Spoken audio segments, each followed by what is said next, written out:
Olá, queridos irmãos, olá, queridas irmãs. Vai o meu abraço a todos vocês, você que tem dado um like, você que tem compartilhado os nossos vídeos, você que se inscreveu em nosso canal. Muito obrigado a você que de uma ou de outra maneira está ajudando-me. Eu sei disso, que a minha imagem está escura, né? Eu estou num ponto escuro, mas o importante não é a minha imagem, não é você olhar para o meu rosto, não. Eu quero mostrar para você um outro aspecto do mesmo verbo conhecer que os nossos irmãos judeus, eles usam. É um jeito deles falarem, um jeito deles escreverem. Então, para a gente ler um pouco a Bíblia, conhecer determinados aspectos da palavra de Deus, é indispensável que possamos mergulhar um pouco na cultura deles. E isso sob pena de cometermos alguns erros crassos. É melhor eu armazenar a situação na cabeça e falar, porque eu com papel na mão me enrolo todo. Tá bom? Mas vamos lá. Gênesis, pega a sua Bíblia em Gênesis. Eu já disse para você que o verbo conhecer ele é usado no sentido comum. Ele é aplicado também, ele sai do campo físico para o campo metafísico, né? Deus conhece os nossos corações, né? Ele conhece quando estamos sentados, quando estamos andando, enfim, ele é aplicado à soberania de Deus dentro da sua onipotência, da sua onisciência, da sua onipresença. Só quem tem esses atributos é Deus. Ok, queridos? Mas observe aqui também um outro jeito que o verbo conhecer é usado. Isso aqui é de suma importância que nós saibamos. Gênesis capítulo 4, pegou a sua Bíblia, pegou papel, caneta, pelo menos anota e depois você confere. Gênesis capítulo 4, versículo 1. Vamos ver onde é que os hebreus usam este verbo conhecer. Para quê? Com qual finalidade?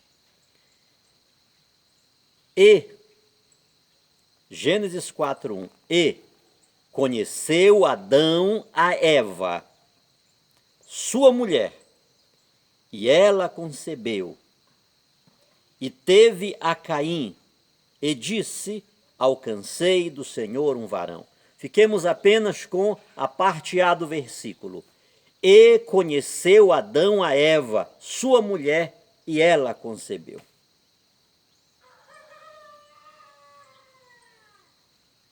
Você entendeu em que sentido o mesmo verbo conhecer, que é usado para em outras situações, com outras finalidades, ele é usado aqui para dizer uma outra realidade. Ok? Ainda no Gênesis capítulo 4, veja o versículo 17 do mesmo capítulo.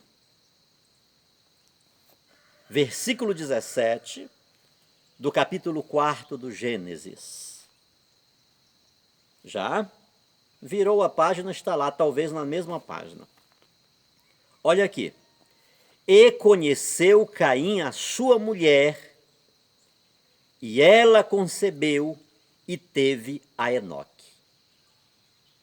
Adão conheceu a sua mulher Eva, e ela teve quem? Caim. E conheceu Caim a sua mulher, e ela concebeu e teve a Enoque. Ok? Veja aí o 4:25. 4:25. Estamos só no capítulo 4 do livro do Gênesis. E tornou Adão a conhecer a sua mulher, e ela teve um filho, e chamou o seu nome Sete. Gênesis 4, 25. E tornou Adão a conhecer a sua mulher, e ela teve um filho, e chamou o seu nome Sete. Em que sentido está sendo usado o verbo conhecer aqui?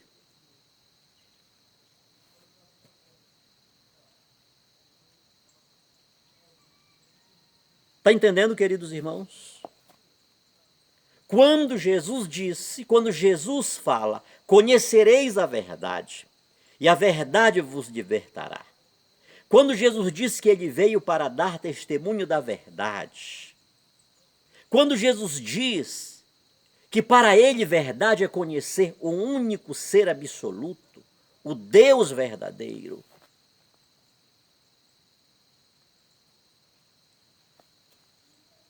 é nesta linha de raciocínio, é nesta intimidade, é neste sentido mais puro, mais íntimo da palavra que ele está falando. Repito-me, Deus não podemos levá-lo a um laboratório, não podemos colocá-lo num microscópio, não podemos destruí-lo, reconstruí-lo, mas se Jesus diz que devemos conhecer o Deus único e verdadeiro, se Jesus disse que a verdade é libertadora, que ele veio para dar testemunho da verdade, que é possível conhecer a verdade, então com toda certeza precisamos buscar dentro da história da Sagrada Escritura, dentro da cultura judaica, porque eles foram os primeiros a falar sobre a unicidade de Deus. Eu já disse, Israel estava cercado de nações pagãs, politeístas, e por isso a lei de Moisés, por isso os profetas insistiam na unicidade de Deus. O Novo Testamento ele é cheio de declarações trinitárias. Ou seja, a doutrina, o ensinamento da Santíssima Trindade pregada pela Igreja Católica não é contrária à palavra de Deus, não é contrária à Bíblia, às Escrituras Sagradas.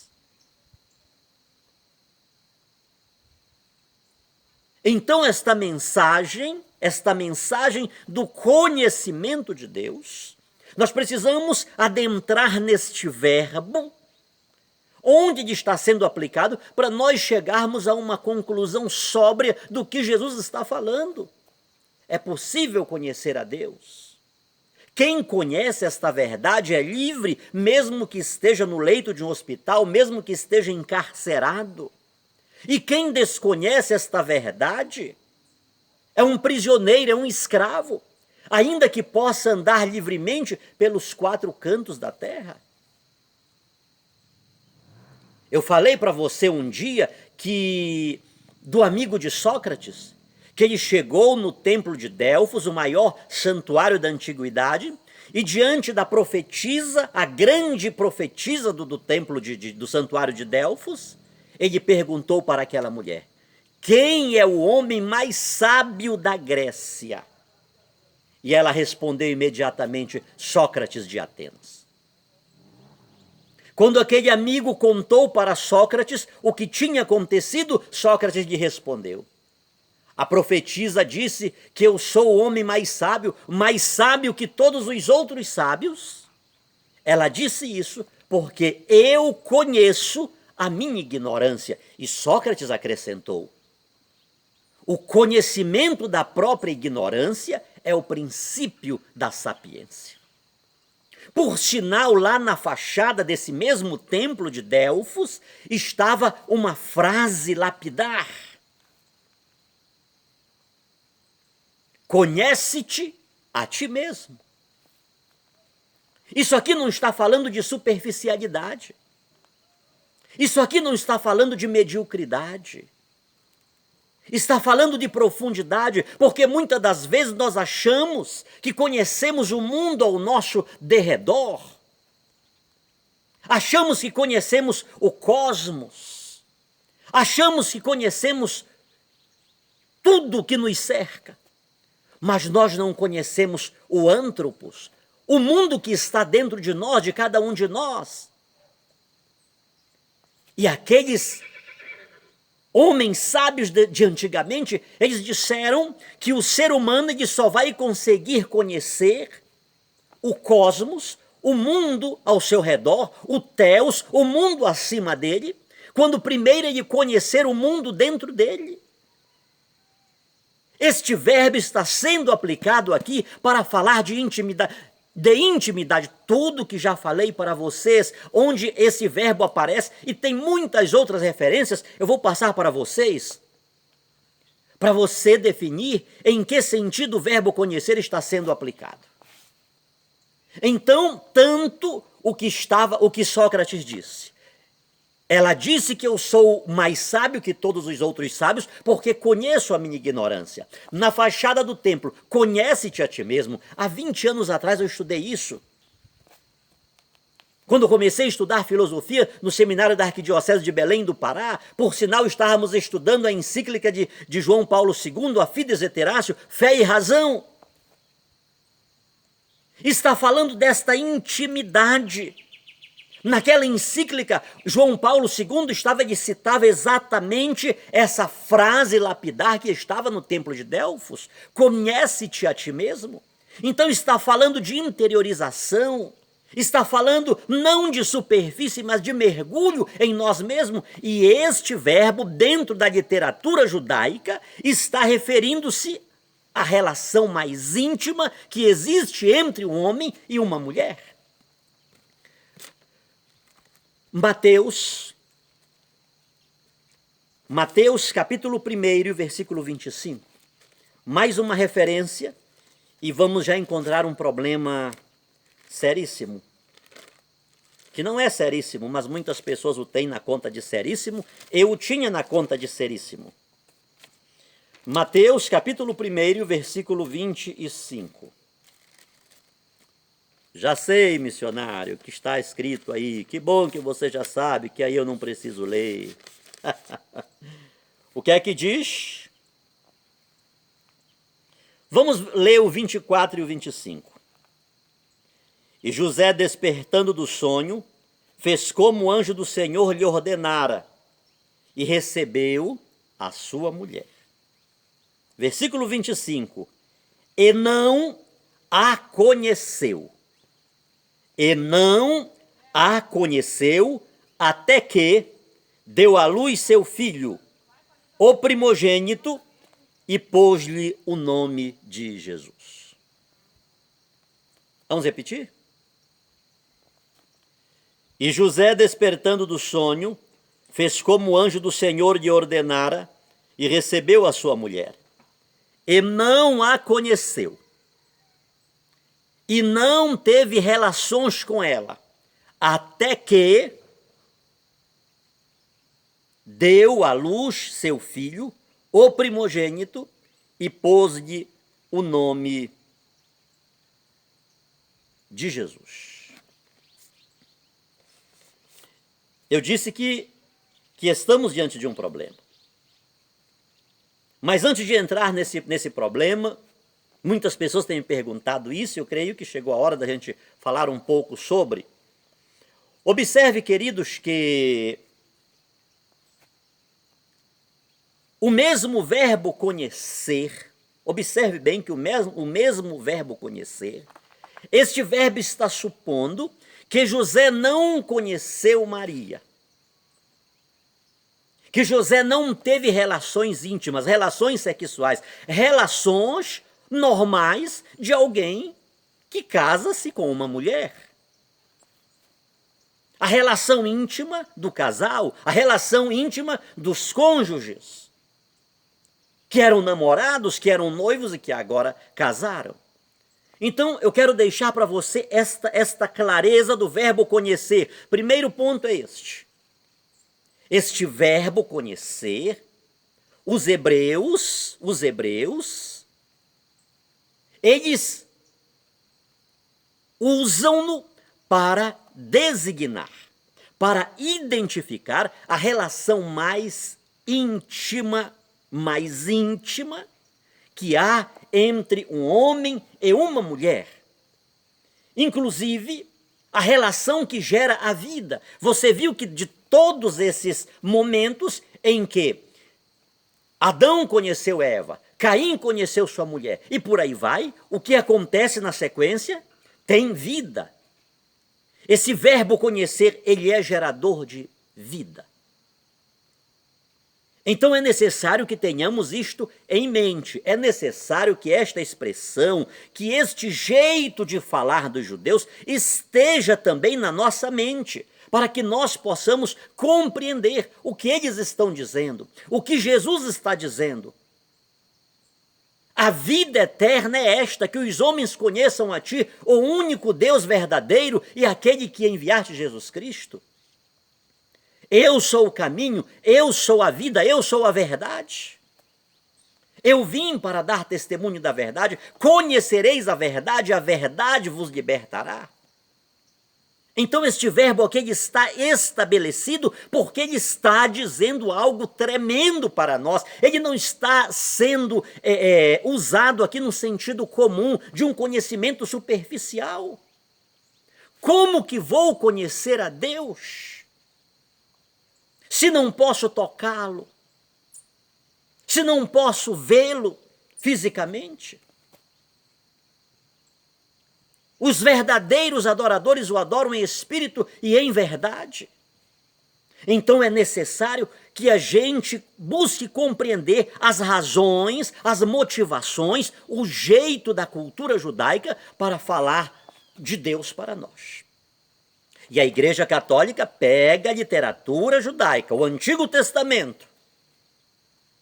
E a esse Antigo Testamento, ela acrescenta o Novo Testamento com uma visão da unicidade de Deus e desenvolve a doutrina trinitária com base na palavra de Deus.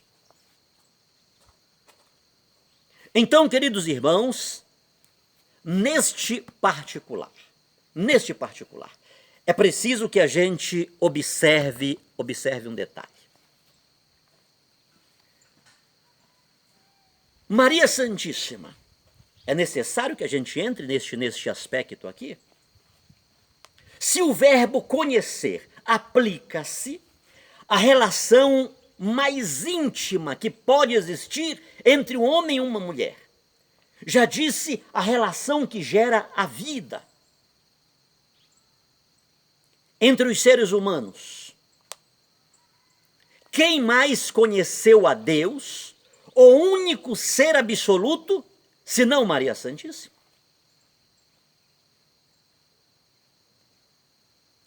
Ela o conheceu e foi a única que por Deus foi conhecida. Isso é interessante, queridos.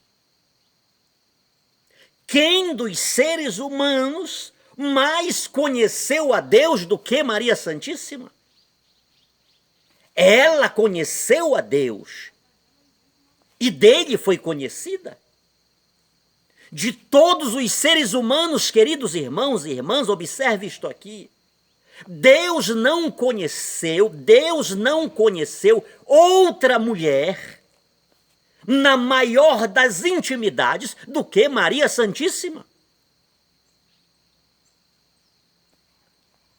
Só isto aqui já basta, queridos. Só isto aqui já basta para eu dizer para você. Você quer chamar, você quer dizer, você quer insinuar que a mulher que Deus escolheu para o maior de todos os projetos de salvação do gênero humano era a pior das prostitutas? Ela não tinha respeito por Deus? Ela não tinha noção do sagrado? Você acha mesmo que Maria, embora legalmente ela estivesse casada com José, porque a consecução dos fatos, isso exigiu que o Filho de Deus, nascesse dentro de uma família, onde aparecesse a figura materna e a figura paterna, embora a figura paterna nada tivesse biologicamente com aquele filho? Como no caso de Caim com a sua esposa, de onde veio Enoque, como no caso de Adão e Eva, que veio Caim, que veio Abel, que depois veio Sete, como aconteceu entre Zacarias e Isabel, do qual veio João Batista. Você acha mesmo que Maria não tinha esta consciência, que ela fora coabitada por Deus, que ela foi preenchida por Deus, que ela foi fecundada por Deus, e por mais que legalmente ela fosse esposa de José, ela jamais permitiria que José tocasse naquele seu corpo? Tendo sido ela, o que foi, como foi usada por Deus, não usada no sentido de usar e depois ser descartada, não. Maria, sabendo que foi conhecida por Deus, ela jamais permitiria que outro homem, mesmo aquele José, aquele homem justo, aquele homem reto, aquele homem íntegro, tocasse no seu corpo. Por outro lado, São José sabia. São José sabia que antes que ela fosse sua mulher, ela era de Deus. São José sabia porque o anjo lhe fez saber. Quando ele intentou deixá-la secretamente para não imputá-la de pecado, para não prejudicá-la diante da legislação da época, José sabia que antes que ela fosse sua mulher, ela era de Deus. Antes que Maria fosse sua propriedade, ela era propriedade de Deus, assim como ele sabia que Jesus, embora perante a lei fosse seu filho putativo, ele era filho de Deus. É dentro deste contexto, é dentro desta atmosfera, queridos irmãos, que precisamos compreender esta realidade, que precisamos mergulhar nesta realidade. Antes de casar com José, Maria achou-se grávida do Espírito Santo, estava grávida de Deus. Antes de ser casada com José, Maria estava casada com Deus, Maria era propriedade de Deus, porque Deus assim decidiu, e José sabia que Maria era totus tuus, era toda de Deus. Maria não é deusa, mas Maria é uma mulher trinitária. Maria, ela está ligada ao Pai, está ligada ao Filho, está ligada ao Espírito Santo. Não existe na face da terra nenhum ser humano que mais tenha sido conhecida por Deus e que mais tenha conhecido a Deus do que Maria Santíssima.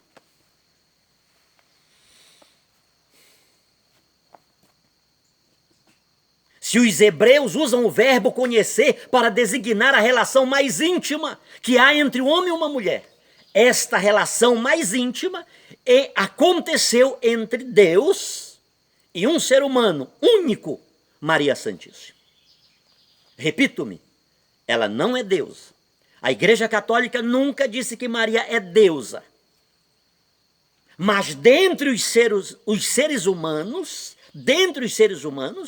foi a única que foi elevada ao maior patamar de intimidade, assumindo aquilo, a designação mais íntima que o verbo conhecer foi usado pelos hebreus para escrever as Escrituras Sagradas. Está difícil de entender isso? Maria é uma mulher trinitária. Ela está ligada ao Pai, ela está ligada ao Filho, ela está ligada ao Espírito Santo. Quando alguém diz eu vou deixar para outro momento.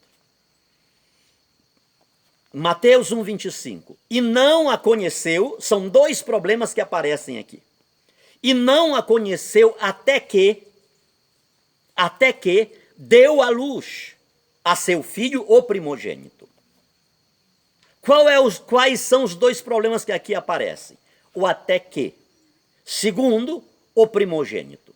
Ora, se está dizendo até que, isso quer dizer que depois aconteceu? José não teve relações com Maria, relações sexuais, não teve a intimidade que a Bíblia fala, que Adão conheceu sua mulher, Caim conheceu sua mulher, dos quais gerou-se um filho. Então, José não teve relações com Maria até que nasceu o seu filho, o primogênito. Ora, se é primogênito, para se dizer primeiro, necessariamente tem que ter um segundo, um terceiro, um quarto, por aí vai. Eu vou deixar estes dois pontos para a gente falar num outro momento. Ok? Este até que, guarde isso aí, marque isso aí. Mateus capítulo 1, versículo 24 e versículo 25. Anote isso aí, porque eu venho trazer para vocês um jeito de falar dos hebreus. Como eu mostrei para vocês o verbo conhecer. Vamos ver esse até que e esse primogênito que são usados em muitas passagens do Antigo Testamento. Um grande abraço, Deus nos abençoe. Espero estar contribuindo para que conheçamos um pouco mais da nossa fé.